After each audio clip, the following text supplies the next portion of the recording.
ஆட்டு தலைக்கறி வாங்கினா இப்படி ஒரு தடவை செஞ்சு பாருங்கள். ரொம்ப ஈஸியாக இருக்கும். இது சாதத்துக்கு, தோசைக்கு, சப்பாத்திக்கு, இட்லிக்கு எல்லாமே நல்லா இருக்குங்க. வெல்கம் டு அம்மா வீட்டு கிச்சன். இன்றைக்கி நம்ம சேனலில் ஆட்டு தலைக்கறி குழம்பு தாங்க வைக்க போகிறோம். இது ஒரு ஆட்டு தலை வாங்கியிருக்கேன். இதை க்ளீன் பண்ணிவிட்டு வந்துக்கிறேன். அப்புறமா நம்ம சமைக்க ஆரம்பிக்கலாம். இப்போ அதை நல்லா வாஷ் பண்ணி எடுத்து வச்சுக்கிட்டேங்க. இது ஒரு 4 தடவை நல்லா வாஷ் பண்ணிட்டேன். 4ஆவது தடவை நல்லா மஞ்சத்தூள் போட்டு நல்லா கழுவி எடுத்து வச்சுக்கிட்டேங்க. இப்போது எப்படி வேக வைக்கலான்னு பார்க்கலாம். இப்போது ஒரு குக்கரில் ஒரு கரண்டி நல்லெண்ணெய் சேர்த்துக்கலாங்க.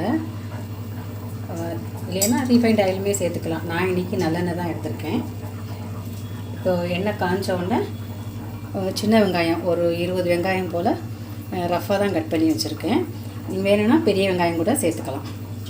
இப்போ எண்ணெய் காஞ்சிருச்சு. வெங்காயத்தை போட்டு வதக்கிக்கலாம்.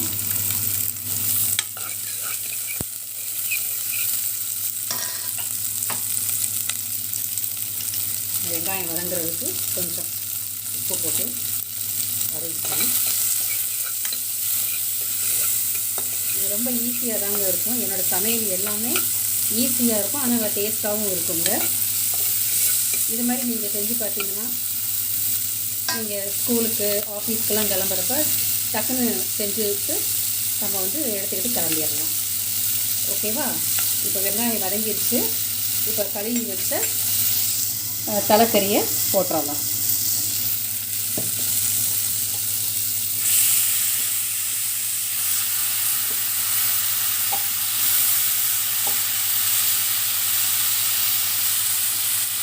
இதை அப்படியே கிண்டி விடுவோம்.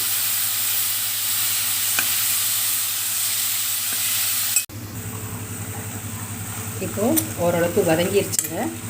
இப்போ மசாலாவை இதோட சேர்த்துக்கலாம். பக்கத்தில் சோறு வெந்துக்கிட்டு இருக்குங்க.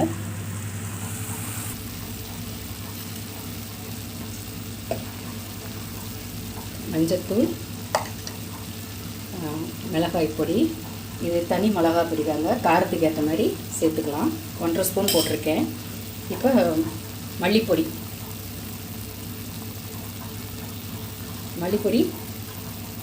இதில் 3 ஸ்பூன் போட்டுக்கிறேன். இதில் மல்லி, சீரகம், சோம்பு, மிளகு, கடலைப்பருப்பு இதெல்லாம் சேர்த்து அரைச்சிருக்கேன். அதனால் அது நல்லா டேஸ்ட்டாக இருக்குங்க. தேங்காய் ரொம்ப சேர்க்க தேவையில்லை இந்த மாதிரி சேர்த்தோம்னா. இப்போ உப்பு சேர்த்துக்கலாம், தேவையான அளவு. இப்போ நல்லா கிண்டி விட்டுக்கலாம்.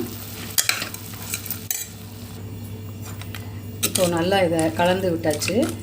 இப்போ கொஞ்சம் தண்ணி ஊற்றி நல்லா கொதிக்க விடுவோம். கொதிக்க விட்டுட்டு ஒரு 5 நிமிஷம் குக்கரில் குண்டு போட்டு வேக வச்சிடலாம்.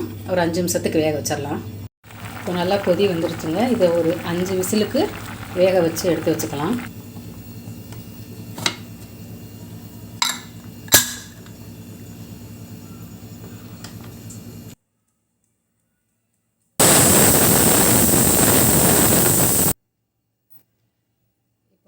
ஒரு 3 சில்லு தேங்காய், ஒரு துண்டு இஞ்சி, 4 முந்திரி பருப்பு, இதை நைஸாக அரைச்சி வச்சுக்கலாம்.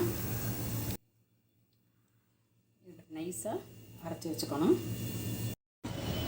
வெந்துருச்சான்னு பார்த்துக்கலாம். நல்லா வெந்துருச்சு.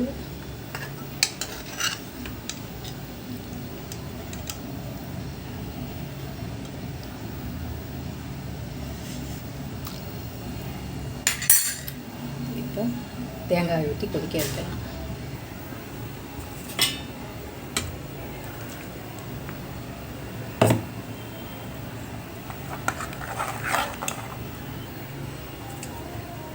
ஜாரை கொஞ்சம் கழுவி தண்ணியை சேர்த்துக்கணும். உப்பு, காரம் எல்லாம் செக் பண்ணி பார்த்துட்டு ஒரு கொதி வந்தோடனே ஆஃப் பண்ணிடலாம். இப்போது நல்லா கொதி பச்சை ஸ்மெல்லாம் போயிடுச்சு. இப்போ வேற ஒரு பாத்திரத்தில் மாற்றிக்கலாம்.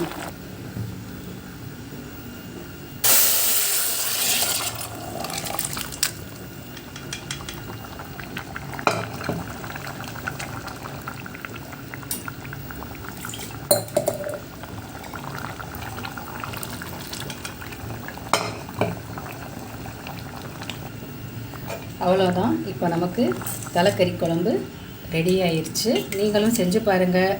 செஞ்சு பார்த்துட்டு கமெண்ட்ஸில் சொல்லுங்கள். வேறு என்ன ரெசிபி வேணும்னாலும் கேளுங்க, நான் உங்களுக்கு வீடியோவை எடுத்து போடுறேன். தேங்க்யூ. மறக்காமல் அம்மா வீட்டு கிச்சன் சேனலை சப்ஸ்கிரைப் பண்ணுங்கள்.